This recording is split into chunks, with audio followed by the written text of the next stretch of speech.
everybody. Thank you for tuning in. This is the PVD Horror Podcast. I'm Dave. I'm here with my co-host Brandon, and we have a very special guest today to talk about her directorial feature debut, My Animal. We have Jacqueline Castel. My Animal will be hitting theaters on September 8th and digital on September 15th. Jacqueline, thank you so much for joining us. Yeah, thank you for having me. I'm excited to be here today. Thank you. If you like all things horror and want to get the best horror news, interviews, and reviews, like, subscribe, and ring that bell to follow us and satisfy all your horror needs. I'd like to start off by asking our guests, what are some of their favorite horror films, and what was their first experience like watching horror films? Can you share some of that with us? Yeah, I mean, okay, so let's start with the origin. Origin stories. I mean, so I have to preface that I had like parents that did not monitor what I watched at all as a kid, and I was into like anything I could get my hands on. Really obsessive, like cinephile from like a very young age, and I loved things that were like really scary and extreme. I think some of it kind of roots back. I was relaying this story a little earlier, but it's just so good that like on another podcast, it's so good. I feel like I have to also restate it here. But so when I was a kid, my dad used to like illegally like street drag race. And he would tell my mom that we were going to the video store. And we did go to the video store, but we would also so we would go to the video store and I would go pick out my horror movie, and then we would go like illegally drag street race with these like giant helmets that my brother and I would be wearing that like didn't really fit our heads, and then we'd like come back home. So I have this weird kind of connection with like this exhilaration and going to the video store, and there being like a lot of excitement surrounding that.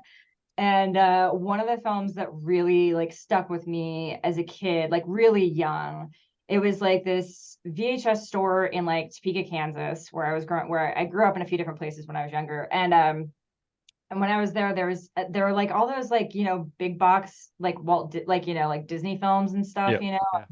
And while this film was a little before my time, they still had all this stuff up in the shop, and they had the movie Watcher in the Woods, which was like the only Disney horror movie that's ever been made with Bette Davis. And that was a film that like really stuck with me when I was quite young. And it all makes a lot of sense now in the context of who I am, because I watch the movie now and I'm like, okay, like it's like there's like these like girls doing things they're not supposed to do, like in the woods, and there's like an eclipse that happens, and then there's like these interdimensional vortexes and people stuck in mirrors, and it's just such a weird, cool movie. And that was one that I just like really haunted me when I was young. That was like that film, and I think also Return to Oz were like kind of what started it off for me. Like very young, and then yeah, I don't know, I just kind of like kept obsessively watching films as a kid, and and like I said, anything I could get my hands on. And as far as some of my favorites, I mean, I kind of, it depends on like where I'm at and what kind of stuff I'm watching or like what stuff I'm intaking. But I love films like The Hunger. Like that's like one of my favorites. Of course, The Shining is always going to be in like the very, very top. I'm a huge Polanski fan. So there's like Polanski's films as well. Like obviously Rosemary's Baby. So I don't know. There's a little bit of a mixture, but I also just, I don't know. I can deep dive into obscure Czech new wave films or Indonesian horror movies or whatever. It just kind of depends on my mood at the time. So it's definitely all over the place. Yeah, very eclectic. I like that. Yeah. So you are also the in-house director for the record label Sacred Bones Records. You have done a lot of cool projects. How did you get into the music world? Well, it was kind of a weird detour that I took. I was like essentially like I went to film school. I moved to New York to go to film school at NYU, and I think I felt a little like out of place there a bit. Like I felt like I was really getting my real film education at like Kim's Video down the street, like being a video clerk, and really like connecting with a lot of my employees there. And that felt like my real like kind of film education. And I think when I got out of film school, I felt a little adrift, and I didn't really like know how to kind of like make those next steps. But I was always really into like really into music and really into like the whole scene in like New York, and had like a radio show when I was in college too. And so I don't know, it was like really natural for me to just kind of start circulating in like the punk scene and things like that. And yeah, I just like, I don't know, I started to essentially just like direct a bunch of videos. I think a lot with Sacred Bones early on, because I had them up on my radio show at WNYU, and was just so intrigued with everything that the label was doing. And so I kind of reached out to Caleb, who ran the label, and we kind of became friends like after we met. And then it was just, when you find like really good collaborators, you just kind of continue to keep working with them. Yeah. So I just kept working with Caleb on stuff. And it was also just really fun for me as a director, because I could try a lot of different ideas out really quickly and have like quick turnarounds, and have them like kind of go out and be seen by people in the world, and just try a lot of different things that I wanted to try. And then that, I feel like, all kind of like helps inform your directing style and like things that you want to experiment with. And yeah, it just made sense. And then there was one point where I was like, wait, I have to stop doing this, or I'm gonna like not make movies now. Yeah. And so then I was also doing like short films and stuff that I started doing with Sacred Bones. I did like a short film that we shot in Australia called 12 Dark Noons, which was like this experimental horror movie on Super 8. And then I did a short film with the Lost Themes release that Sacred Bones did, of like John Carpenter's unreleased music. And so I did a short film with John. He like contributed the music to it, and then he also did a cameo in it. So it was cool, because it was these two things were like merging in my life, that like ironically, like my music connections were getting me closer to a lot of like film figures, you know. And so yeah, so I started kind of pushing things more in that, back into that narrative direction again. And then, you know, but the whole time also kind of writing scripts and having lots of projects. It's just always that daunting task of how you're going to find your financing or people that are going to support you. Yeah. So yeah, I don't know, a little bit of a weird, I don't know. It's like a very strange path that I used to question, like, oh, did I just like totally mess up? Like, but I also, I don't know, it led me like down the path I'm at now. So, you know, it worked out. I'm like incredibly jealous of you, because you've collaborated or worked on projects with, like you mentioned, John Carpenter, but also Jim Jarmusch, David Lynch. Oh my God. And like in the music world, like Zola Jesus, Ice Age, like, yeah. I mean, I would say that's pretty awesome, and that would be on my tombstone. So like, just like, how is working with or for or on projects for these like immensely creative and talented minds, like how has that inspired or shaped your own artistic view? Well, I mean, I think like, you know, obviously there's differences, you know, between like kind of people that are more like your peers versus people that are like these like massive figures, right? And so you get different things out of both of those experiences. Like, you know, with like ones that your peers, there's like this sense of freedom. You can kind of do anything. You're growing up together, you know, you're making work together. And then you have like a different kind of different things that you learn working with people that are really seasoned and who like can give you a lot of advice and just like sort of confirm that you're doing things in the right way. Because I think sometimes you're like, I don't know, I'm kind of just making this up. There's no like roadmap for this. And so I think it's nice to be around other kind of like, especially like more auteur driven directors, because I feel like they just sort of validate that you're on the like right track, you know, and that like you just have to trust yourself and trust your instincts and just like go after the things that you're interested in. And then that will eventually, you know, put you in the right place. So yeah, I don't know, I mean, it's exciting. I mean, I love being around people that creatively inspire me. I want to be in a mix and in a room full of people at all times, of people that are doing interesting things, you know. I want to almost arguably be the least interesting person in the room, because then you're like, you've got all these incredible people around you and you all lift each other up. So I really like that kind of environment. One thing, like when I was reading about all the people that you've collabed on, and on your website, there, like, you know, there's so much about everybody that you've worked with, that kind of highlighted to me, like you have your own style, but you're also very adaptable, because like if you're working on a David Lynch film or any project, like he has a very specific style. Yeah. So in Yeah. order to be able to work with him, you obviously have to be able to adapt to his style somewhat. Yeah. Same with Jim Jarmusch, like, you know, a Jim Jarmusch movie, like it's Yeah. like not questionable.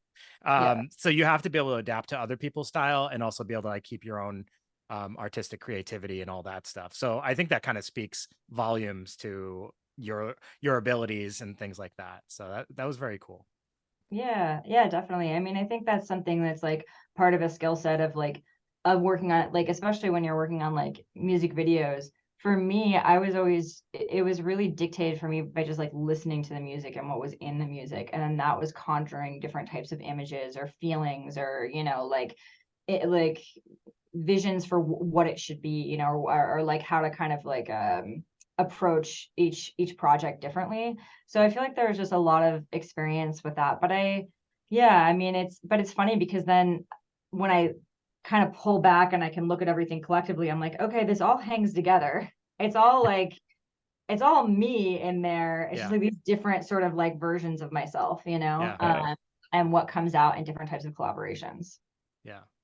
Speaking of different versions of yourself, we have My Animal, which I would love if you could try to take a stab at giving our audience a spoiler-free synopsis of the film. Yeah. Let's see. My Animal is an interesting kind of genre bending movie. It's a love story, and it's a story about outsiders and for outsiders. It's about werewolves. It's a coming of age movie. It's a lot of things. I feel like I'm bad at doing synopsises sometimes.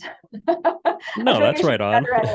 But yeah, it's a weird, like, kind of hybrid movie that that's really just like, again, like really for expressing my love of like the outsider and the outsider in society, and how that comes into conflict with society when you're trying to you know, become who it is that you truly are. So that's kind of at the heart of the movie. Okay. Hybrid. Yeah. That's a great word to use for this film. Hybrid. It has multiple layers too, so I like that a lot. Nice. Yeah. So how was it working with Jay on this project, and what are some things that you found out that inspired her to write this story? Yeah, so when I was, you know, the script came to me in kind of a mysterious way. It was through a producer that I had met in China at a pitch market for another film that I was pitching. And it came to me and he was like, "Oh, I think that you would like this project. You should check it out." And when I first like opened it up, like the PDF, I was like, "Oh, I've met this writer before, but only in the context of like her music, you know, because of me being in the music scene." And so I had met Jay before, but didn't know that she was doing any kind of film stuff. This was like in 2018, and before Boy Harsher was doing kind of these hybrid film music things. And so I thought that was really intriguing, and I read the script and I just really fell in love with the characters and the world that was being crafted. And I thought it was a really intriguing premise for the film. And so the two of us basically met up in New York and we talked through it, and we talked through the inspiration and like the parallels in our own lives. It had a lot to do with like Jay's own like coming of age story, and her, like, you know, like a lost love, and in the context of her stepfather's death. So it was, you know, it was very personal. And I think sometimes it's like when you have works that are really personal, it becomes almost kind of universal. Because like when I was reading it, I was like, I feel so connected to these characters, and there are we talked a lot about just like a lot of the parallels between our own stories. And so I think, you know, I'm really like particular about, like, especially for like longer form projects, I'm particular about the ones that I sign on for. And this one just, like, I don't know, it just hit me, and you have to really just emotionally connect and resonate with the work to want to kind of like, you know, work on it. So yeah, so I think like that was we just like felt connected with it, and then we started working on the script for the next like year, basically getting it kind of prepped for production. So that was how it all kind of originated with Jay. Okay. That's cool to kind of like hear, you know, it had like a lot of her like backstory of her growing up and like her dealing with, you know, the loss of her stepfather. It definitely puts more in perspective, you know, for a viewer to watch it and see things. So you guys did a great job on that. Yeah, thank you. And the film had its world premiere at this year's Sundance Film Festival. What was that experience like? It was pretty wild. I mean, I think I was like halfway out of my mind at that point because we had submitted a rough cut to Sundance and then it got in and then it was like, oh, we have to like finish the edit of the movie and we have to get all the sound design done and we have to do like finish up the score and like all the things that had to fit the like the VFX and the color correction and everything. So it was just so like intense. I don't think I was like sleeping for like 2 months prior to the Mhm. festival. Yeah. And so, like by the time you get there, I feel like all of the filmmakers just look kind of like dazed, Yeah. And so it was very exciting. It was very cool to be at that. I've kind of an interesting backstory with Sundance because it was really special for me in particular to be at that festival, and not just because it's Sundance, but because when I was in high school, I was living in Reno, Nevada, and we had friends of the family who lived in Park City, where the festival takes place. And they were like, knew that I was getting into film, and they're like, well, we're volunteers at the festival. Do you just want to come and crash at our place and like go see movies? And I was like, yes, I do. And so I basically like started skipping my high school finals every year so that I could like go to Sundance and watch movies. And I was just like this like 15, 16-year-old punk. And I'm like going up to like John Waters being like, I love you. And like all this stuff, just sitting on the ground, waiting in every single line, trying to see everything I possibly could. And it was a really amazing experience. So it really like, and when I was there, I met a professor at Cal Arts in California, and they were like, you should apply for this film program for the summer. And I did. And that was like a very experimental, kind of very cool, weird program. And I did that. And that's really what set me on my path as a filmmaker. So I really credit Sundance as being the thing that made me a filmmaker. And so being able to then premiere my first feature there was like, it was immense and emotional on a totally different level because I could see it full circle in my life, Yeah. So yeah, so it was really, I think it really hit me on our second screening was at the Egyptian, which is like the classic Sundance theater. Mm. And when I saw it there, I was like, oh man, now it's real. It wasn't Yeah. like the first screening because you're just really nervous the first screening, but it was like the second screening once you've had a second to just sort of like breathe because your DCP didn't like break or something on the way over the festival. So yeah, that was really special. And it was cool too because we were a double feature that night at the Egyptian with there was the new restoration of the Doomed Generation, the Gregor Araki film. And that was a film that I was like really into in high school. So I was like, yes, like it's just all coming back around to high school right now, which feels really, like really nice in the context of, like, I don't know, that being your start and stuff. Like you just seeing Yeah. all these aspects of your life showing up at the same time. So I haven't cool. thought about Doom Generation in a very long time. That's a Yeah. throwback right there. Yeah. So that was really cool because I was super into Gregor Araki as a kid. So yeah. Yeah. Very cool. So the casting in this film was great. I feel like every actor did a great job on this project. How was it working with everyone on the set? I mean, it was really amazing. I mean, like, I think I like it was strange only in that we were making this movie in a pandemic. So it was like sometimes rehearsals would be weird, or when I would have to like cast certain roles, like the twins, I would have to like find these weird workarounds, like getting them like clear plastic face shields so that I could see their face when they were like auditioned, and like there was all of these kind of funny things that had to happen as a result. So I feel really fortunate that everything came together as well as it did because it was just there was a lot of restrictions on it. But I mean, that being said, I felt really it was really cool with the two leads, Bobby and Amandla, because they were my first picks for the film. And so I feel really grateful for that. But what's really funny is that when I approach the whole casting process, I do a lot of research on like on the roles and like who I want to cast for roles and who I think will have like a personal connection to the material. And when I cast Bobby, I didn't realize at the time that Bobby and Amanda were friends from like the queer scene in like New York and LA. Okay. So that was like this weird surprise that kind of happened and helped kind of get the project together with the two of them. And that felt really like that felt really nice working with the two of them because they already had that like that trust, you know, together as like actors, you know, because they were friends. So it was like when we're going into these more like intimate scenes, there was a lot of trust that was already there. It's not like it was just like a cold call, you know, like where people like had never met before. So that really helped in terms of like the chemistry, and they're just already being like a little bit of a, I don't know, like a little bit of a shorthand beforehand with the two leads. So that like definitely made me feel like a lot more comfortable. But there were like, we had a COVID shutdown on this shoot for like 2 weeks. And it was weird because there were like casts that had just gotten to the production right as we were shutting down. So there were people that were just like, I couldn't even like meet them until they showed up on set because we weren't supposed to leave our hotel rooms.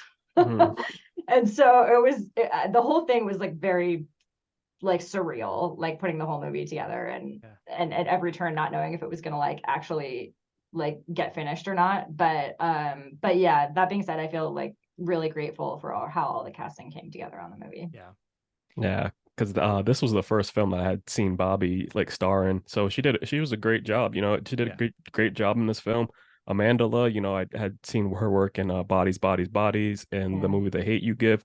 So, you know, it was really good seeing these two together and just finding out they were friends. You know, the chemistry was definitely there. So that's cool. Yeah, it was really awesome. I'm always impressed by actors like the bullies and the, you know, like when they can really make you not dislike them. And that was super effective in this film as well. I just curious, like, how is it like when somebody really nails that role to the point where you like really dislike the character? How is it like when they're, you know, they're off and suddenly they're like super nice? Like that must be such a weird dynamic.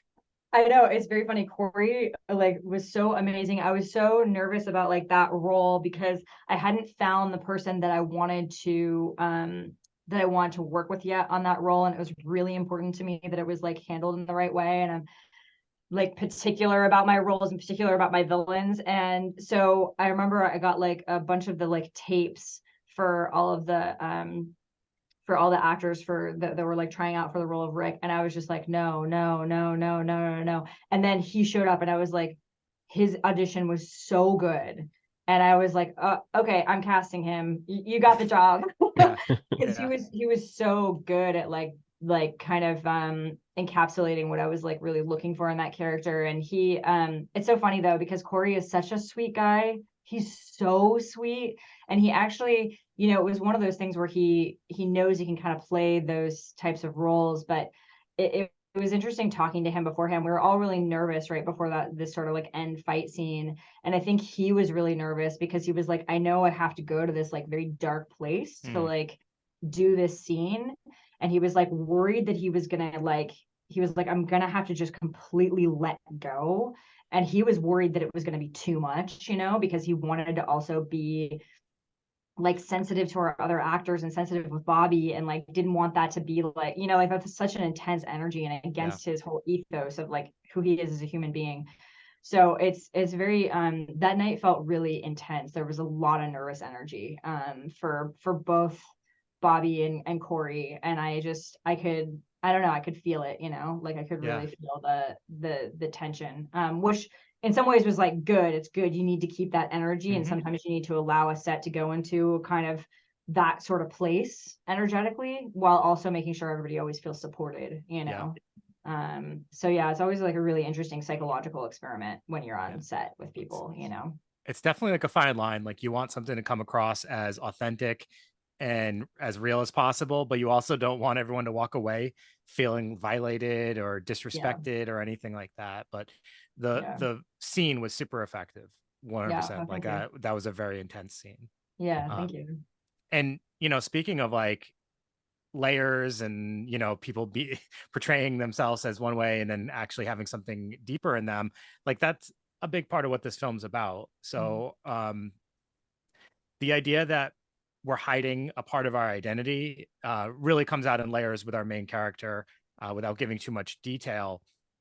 So she's hiding things about herself, not just to her peers, but also to her family at some points, which come out in the film. And it's kind of mixed with this idea, like, I want to be who I am, but also like maybe some shame, maybe fear of what, the outcome will be, things like that. There's so many important themes in this film. It's like, it's captured in such a great way too, because the way it plays out, you really kind of feel for the character and you want them to just be able to be themselves, but you understand the difficulty they go through. So obviously that's all in the storyline. What ways did you use your direction of the film to emphasize all these points and these themes here? Well, I think one thing I'm really interested in, I love films that are really subjective and like are really with the character. So everything was always structured around Heather and Heather's experience. So it's all like there's very few shots in the film. They do exist, but there's very few shots where you're not seeing something from the perspective of Heather, or you're not seeing it, like you're not seeing characters necessarily before they walk in the room if Heather's not already in the room. And like there's all sorts of stuff with even just, like in terms of getting to the same, like the right kind of like emotional space with the characters. I worked with my sound designer, Dean Hurley, a lot on this when we were doing the sound mix. We would have, like, as we were doing the sound mix, we would have a microphone that would go into our board, and I would like do certain vocal stuff. If we didn't have it, if we haven't captured it on set, or we didn't have it quite right, like, an ADR or something, where we would play the movie and I would sit there and I'd be like, and like that kind of stuff, like so you could hear Heather breathing as we're like following her breathing, or just, I'm very particular about like sound cues. And so I was really looking at all these different ways where we're hearing from the perspective of that character. And so I think a lot of like how, like, I think that what's really interesting about cinema is that you can get people who may have nothing to do with a character or a lifestyle or an upbringing or anything else, and make them empathize with that character because you are just like actually sitting in like their shoes. And so I really always look for ways from the craft perspective of filmmaking, of like how you can get audiences to like be with that person, in more ways than one. So I think that's like a big part in terms of like, there's sort of like an identity, like, or a sort of perspective in the work itself that's purposeful, so that you can feel all of these things that this main character is feeling and going through the same emotional states as that character. Yeah, absolutely. Like everything you just described about how you were able to capture that. Now that I'm like thinking back about it, like like we never, all the scenes, she's very much the focal point, or it's through her perspective. You're kind of always seeing how people are responding to her, or how she's responding to situations. Yeah, that is like, it's kind of mind blowing that I kind of didn't even connect that, but like, yeah, I was meant to see it that way, and it worked. So that's awesome. Yeah, thank you. Yeah, and I was also doing a little bit, like a lot of this sort of, the film itself goes through these different kind of like waves, right? Where it's like you have this sort of bleak reality, and then you have these like hyper sort of saturated and surreal scenes. And that was all done really purposefully. We kind of like, my DP and I were kind of talking it like through it as if it's almost like its own moon phase throughout the movie or something, and that there's these emotional states that are changing and shifting in the film. And like, one thing I'm like always, especially from the coming of age sort of like narrative and being a teenager, I think whenever you're really like, when you fall in love for the first time, like you just get completely consumed by your emotional states. They like wash over you. You're not seeing the world as it actually is. And I'm really fascinated by that. So I wanted to have like the audience also kind of taking that journey of, through the colors and through the shifts, that you're feeling those emotional states more intensely at certain key moments. And then it's just dropping back down to like being very normal, so that was also really purposeful in terms of just like getting people into the headspace of this, like, strange and wonderful character. Yeah. Another element of this, and you've already spoke on this a little bit, but like your use of audio, particularly like the score and the soundtrack to this film. Like I was trying to think if I've ever really seen a film that used music to push the storyline so much, or that became such an integral part to each scene. so much. Like the closest I could think of, like off the top of my head, was the Rhode Island native Joe Begos, and like in Bliss, like he uses music a lot to now, but like especially in this film, like it felt like the music was a part of the film very much. Do you feel like in a way this is you kind of carving your own path within the genre, or do you feel like you're kind of expanding on influences that you were already like kind of aware of? Yeah, I mean, I think it's just that's like I'm really inspired by music. Music is something that like was a big deal to me when I was like younger, and I would often just like listen to music with like my eyes closed, you know, just like laying on the floor as like a teenager, and I feel like really really loud. And Yeah. that was something that would always conjure like a lot of images for me. And a lot of times when I'm, you know, working on like screenplays or writing, or I'm doing, you know, prep on a film, I just like I just jam music like really really loud, and that helps me to just visualize. I don't know, it's like a tool for me. Mm-hmm. And so I think it's kind of just embedded into the DNA of how I work as a director. That's probably why I was attracted to like music videos and things like that. But I view it as kind of like a tool. So it's not so much about like I'm trying to I'm not so calculated that I'm like thinking about like, oh, this is how I'm going to like be different within the genre space. It's more like this is just like what I'm into and what I'm gonna like pursue. So yeah, the music is always like really important to me in terms of just crafting like the tone and the feeling of a scene in tandem with the sound design.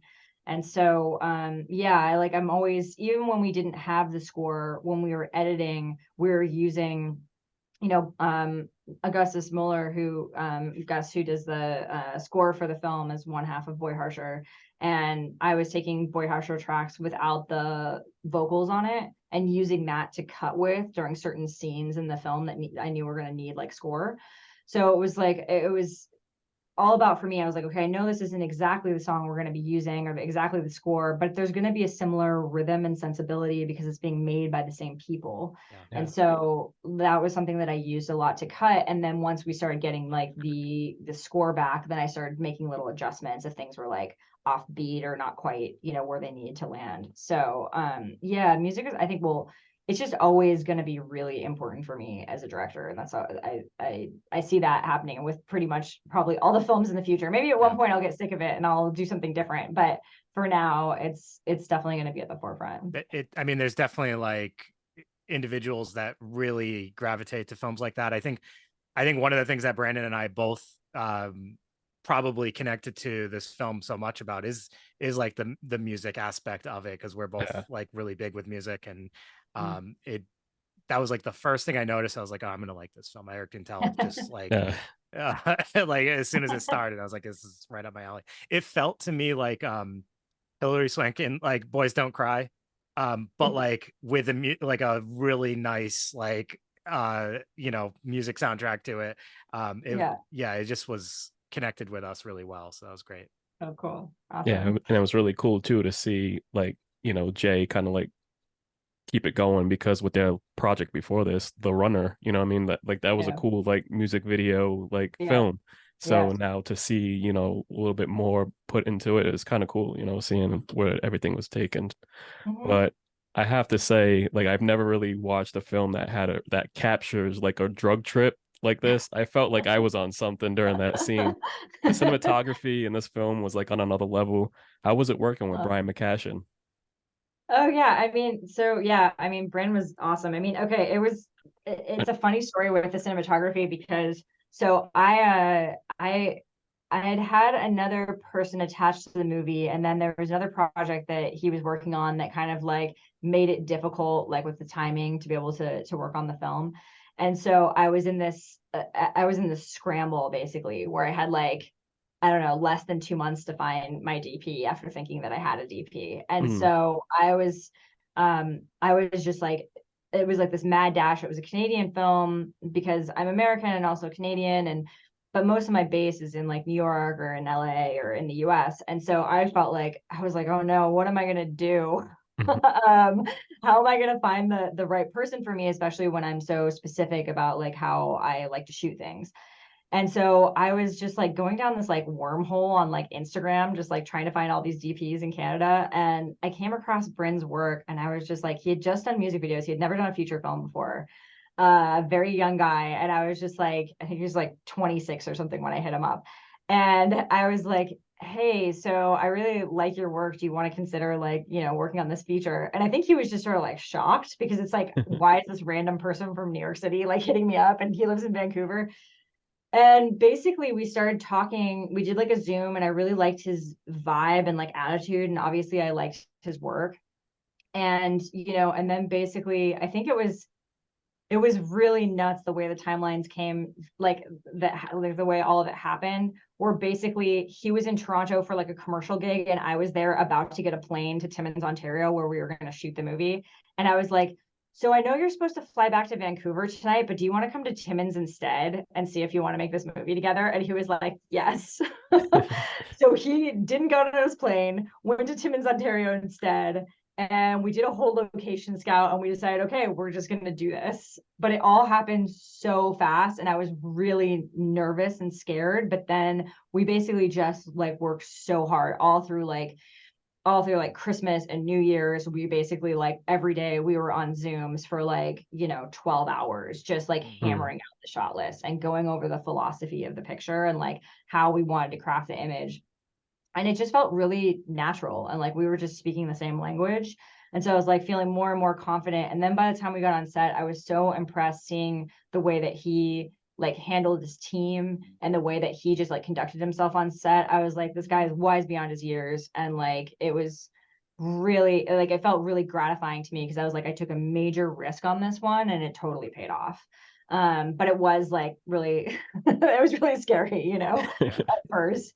But yeah, doing that, the casino shoot was like pretty wild. Like I knew it was going to be really hard for us to shoot in a casino, because having some of my childhood in Reno, you just know it's like really complicated. And that was actually one of the reasons why we ended up in Timmins, because they were one of the only places that had a casino that said yes. Because there's all these rules, and they don't want you filming the games, because it's this whole idea of like, oh well, somebody will figure out how the games work or something like that. And so and they were very particular, like, don't film where the security cameras are and all this kind of stuff.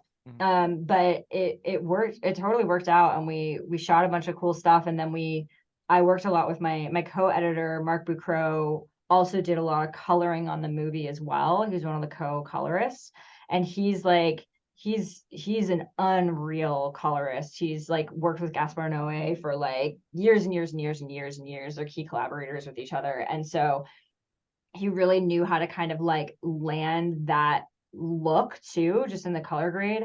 And the things and the effects and stuff that he was adding to it really just made it like so perfect. But he was like, oh yeah, these are the tricks that we used on Enter the Void. This is how we got the colors like this, in that movie. And so it was really cool having him there to kind of just like enhance everything that we had already gotten.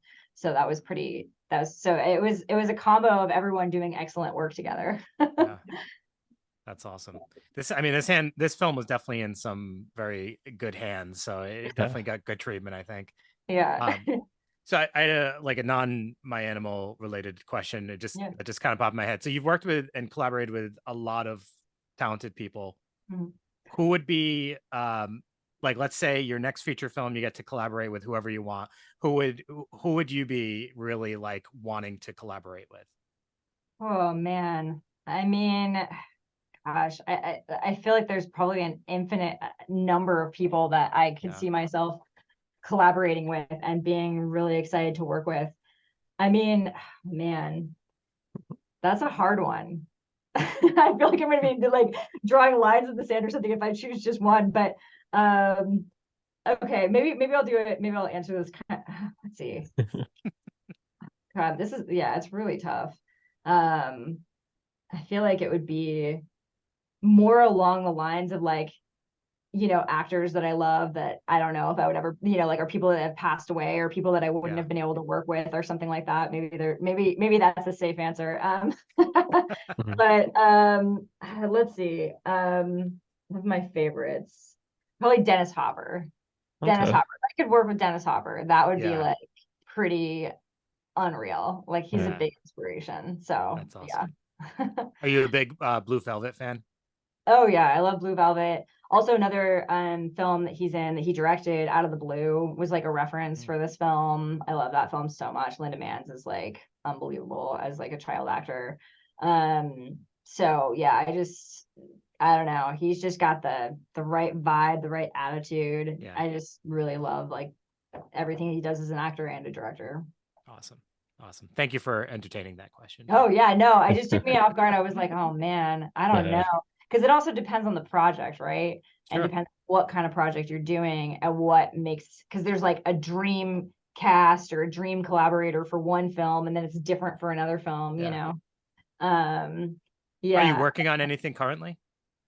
Yeah, I have projects in the works. I try to stay a little tight-lipped. I actually always sort of have too many projects usually that I'm connected to at any one moment. But there's one in particular that I'm very, very excited about moving forward on. It's just something we can't really, with the strikes right now, it's like not everything's kind of quiet.